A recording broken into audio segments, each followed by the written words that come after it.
S ಪುಟ್ಟಣ್ಣವರೇ, ಇವತ್ತು ಹೆಣ್ಣು ಮಕ್ಕಳ ಒಂದು ಮನೋಬಲ ಮನೋಸ್ಥೈರ್ಯ ಜಾಸ್ತಿ ಆಗ್ತಾ ಇದೆ. ಯಾಕಂದರೆ ಸಾಕಷ್ಟು ಮಹಿಳೆಯರು ಪಾಪ ಭಯ ಪಟ್ಕೊಂಡೇ ಇರ್ತಾ ಇದ್ರು. ಅದರಲ್ಲೂ ಕೂಡ ಇಂಥ ಹೈ ವಿಟ್ನೆಸ್ ತುಂಬ ಪ್ರಭಾವಿಗಳನ್ನು ಎದುರಾಕೊಂಡ್ರೆ ನಮಗೇನಾದರೂ ಜೀವ ಭಯ ಆಗ್ತದೋ ಏನೋ ಇತ್ತಂತ. ಮತ್ತು ನೀವೊಂದು ಆಮ್ ಆದ್ಮಿ ಪಕ್ಷದವರು ಈ ಥರ ಒಂದಿಷ್ಟು ಸಂತ್ರಸ್ತರಿಗೆ ಒಂದು ಆತ್ಮಸ್ಥೈರ್ಯ ತುಂಬುವಂಥ ನಿಟ್ಟಿನಲ್ಲಿ ಮುಂದೆ ಏನಾದರೂ ಅಭಿಯಾನ ಮಾಡಬೇಕು ಅಥವಾ ಈ ಥರ ಏನಾದ್ರು ಪ್ಲಾನ್ ಇಟ್ಕೊಂಡಿದ್ರೆ ಹೇಗೆ ಅಂತ?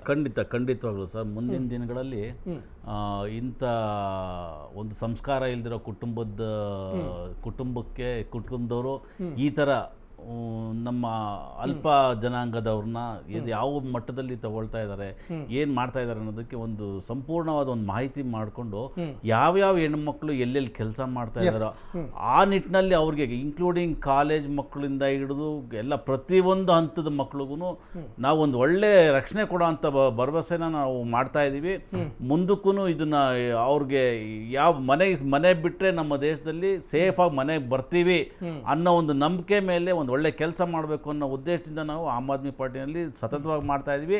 ಮುಂದೇನು ಒಂದು ಒಳ್ಳೆ ಕಾರ್ಯತಂತ್ರನ ರೂಪಿಸಿ ಮಹಿಳೆಯರು ನಿರ್ಭಯವಾಗಿ ಓಡಾಡಬೇಕು.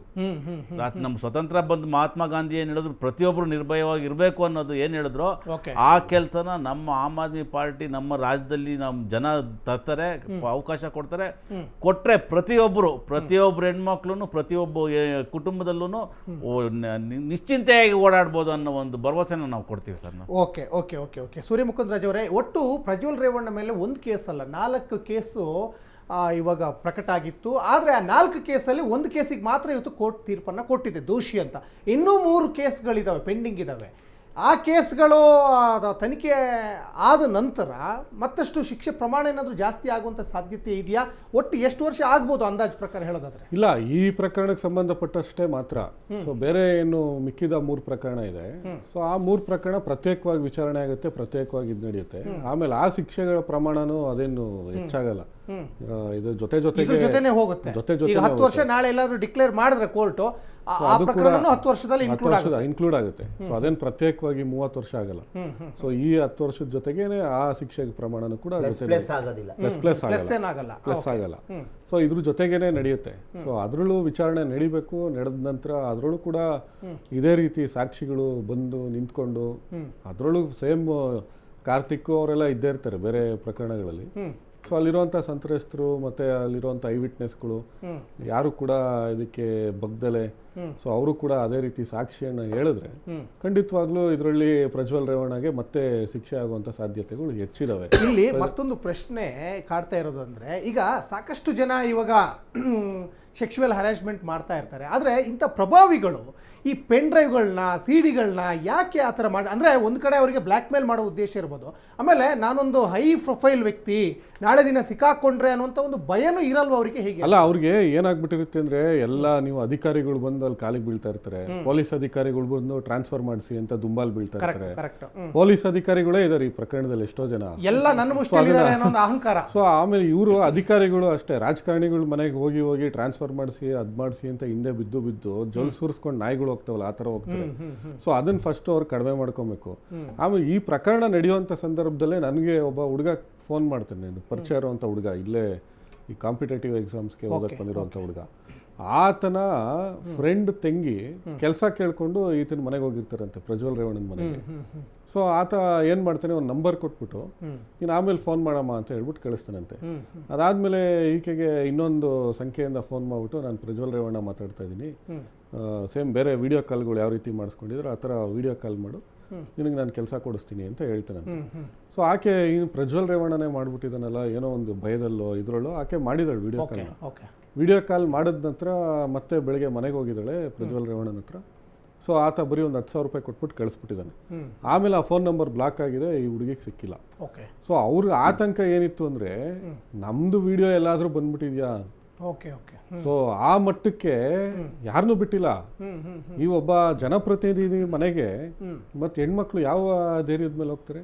ಕರೆಕ್ಟ್. ಸೊ ಒಂದು ಕೆಲಸ ಕೇಳ್ಕೊಂಡು ಹೋಗುವಂಥ ಒಬ್ಬ ಹೆಣ್ಮಗಳನ್ನೇ ಈ ರೀತಿ ದೂರವಾಣಿ ಸಂಖ್ಯೆ ತಗೊಂಡು ಆಕೆ ವಿಡಿಯೋ ಮಾಡ್ಕೊತಾನೆ ಅಂದರೆ ಈ ಥರದಂಥವ್ರನ್ನ ಇವರು ದೇವೇಗೌಡರ ಕುಟುಂಬ ಯಾವ ಕುಟುಂಬನಾದ್ರೂ ಆಗಿರ್ಬೋದು, ಬಟ್ ಈ ಮಟ್ಟಕ್ಕೆ ಕೀಳು ಮಟ್ಟಕ್ಕೆ ಇಳಿಬಾರ್ದು. ಇವತ್ತು ಎಷ್ಟೋ ಜನ ಹೆಣ್ಮಕ್ಳು ಆತಂಕದಲ್ಲಿದ್ರು ನಿಜವಾಗ್ಲೂ. ಸೊ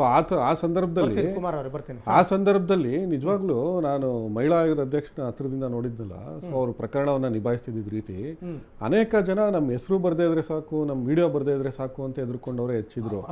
ಸೊ ಈಗ ಅಂಥವ್ರಿಗೆಲ್ಲ ಒಳಗೆ ಯಾರು ಎದುರ್ಕೊಂಡಿದ್ರು, ಅಮಾಯಕರು ಯಾರು ಈತನ ಇದಕ್ಕೆ ಬಲಿಯಾಗಿದ್ರು, ಅವ್ರಿಗೆಲ್ಲ ಒಂದು ನ್ಯಾಯ ಸಿಕ್ತಂಗಾಗಿದೆ. ಅವ್ರು ನೇರವಾಗಿ ಬಂದು ಫೈಟ್ ಮಾಡೋಕ್ಕಾಗಿಲ್ಲ.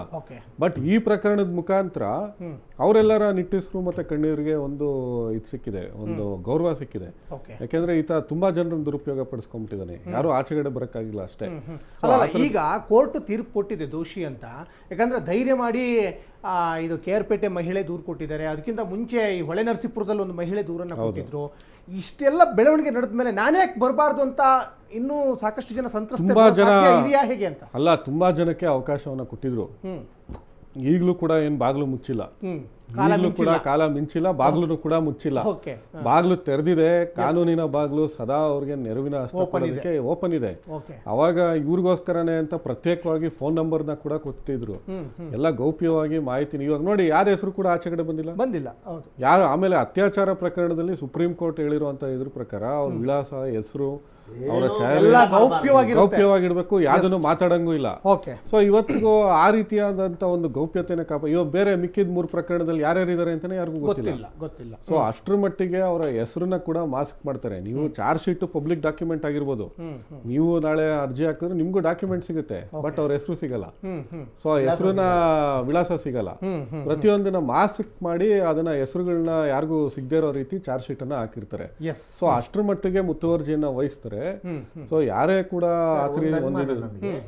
ಈಗ ಆ ಥರ ಚಾರ್ಜ್ ಶೀಟ್ ಹಾಕಿರ್ತೀರಿ, ಅವರು ಚಾರ್ಜ್ ಶೀಟ್ ಹಾಕಿರೋದನ್ನ ಇದ್ಯಾರು ಸುಳ್ಳು ನೀವು ಹಿಂಗ್ ಮಾಡ್ಬಿಟ್ಟಿದ್ದೀರಿ ಪ್ರಶ್ನೆ ಮಾಡೋಕ್ಕಾಗಲ್ಲ. ಕೋರ್ಟಲ್ಲಿ ನ್ಯಾಯಾಧೀಶರ ಮುಂದೆ ಅದೆಂಥದೋ ಒಂದು ಸೆಕ್ಷನ್ ತನಿಖೆ ಆದ ನಂತರ ಆರೋಪಿಗೆ ಅವಕಾಶ ಇರುತ್ತೆ. ಚಾರ್ಜ್ ಶೀಟ್ ಹಾಕಿದ ನಂತರ ಡಿಸ್ಚಾರ್ಜ್ ಮಾಡಿಸ್ಕೊಳ್ಳೋದಕ್ಕೆ ಒಂದು ಅರ್ಜಿ ಹಾಕ್ಬೋದು, ಇದ್ರಲ್ಲಿ ಮಾಡಿರೋಂಥ ಆರೋಪಗಳು ಸುಳ್ಳು ಅಂತ. ಬಟ್ ಈ ರೀತಿ ಹೆಸರು ಮಾಸ್ಕ್ ಮಾಡಿರೋ ಕಾರಣಕ್ಕೋಸ್ಕರ ಇದು ಸುಳ್ಳು, ಇದು ಹಾಗೇ ಇಲ್ಲ ಅಂತ ಹೇಳಕ್ಕಾಗಲ್ಲ. ಸೊ ಆ ಹೆಸರು ಮಾಸ್ಕ್ ಮಾಡೋದು ಯಾಕೆ ಅಂದ್ರೆ ಸುಪ್ರೀಂ ಕೋರ್ಟ್ ಗೈಡ್ಲೈನ್ಸ್ಗಳಿದಾವೆ. ಅತ್ಯಾಚಾರಕ್ಕೆ ಒಳಗಾಗಿರುವಂಥ ಹೆಣ್ಮಕ್ಳನ್ನ ಎಲ್ಲೂ ಕೂಡ ಅವರ ಮಾಹಿತಿ ಮನೆಗೆಲಸದಾಕೆ ಧೈರ್ಯ ಮಾಡಿ ಮುಂದೆ ಬಂದು ಮೊದಲು ಅವರೇ ಬಂದಿದ್ದು ಧೈರ್ಯ ಮಾಡಿ ನನಗೆ ಇಂಥವ್ರಿಂದನೇ ಆಗಿದೆ ಅತ್ಯಾಚಾರ ಅಂತ ಹೇಳ್ತಾ ಇದ್ದಾರೆ. ಈಗ ಅವರು ದೋಷಿ ಅಂತ ಕೋರ್ಟ್ ಕೂಡ ಈಗ ಡಿಕ್ಲೇರ್ ಮಾಡಿದೆ. ಈಗ ಸಂತ್ರಸ್ತರಿಗೆ ಮುಂದೆ ಅವರಿಗೆ ಜೀವರಕ್ಷಕ ಹೇಗೆ ಮಾತಾಡ್ತೋಗೋಣ.